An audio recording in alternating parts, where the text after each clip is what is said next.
Você quer se responder?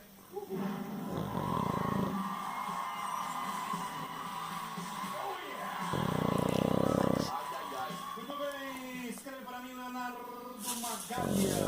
Estou tentando ser engraçado, é tão bom quando o Rony Von lutando jiu-jitsu. Rony Von lutando jiu-jitsu, isso acho que não é uma ofensa, acho que é só uma tara sexual sua. Ó, temos aqui também esse João. O Marco Luque, dá tanto tempo pra você pensar que quando ele for demitido, vai estar velho e você vai conseguir trabalhar no bingo. Olha, ô João, isso não é uma má ideia não. Quando eu for trabalhar no bingo, vou estar velhinho, eu vou precisar de uma ajudinha, um assistente, pra me ajudar a mexer nas bolas. Tá fino? Ai, garotão. Arnaldo Rosa. O Rafael Cortez é que nem puta. Oi?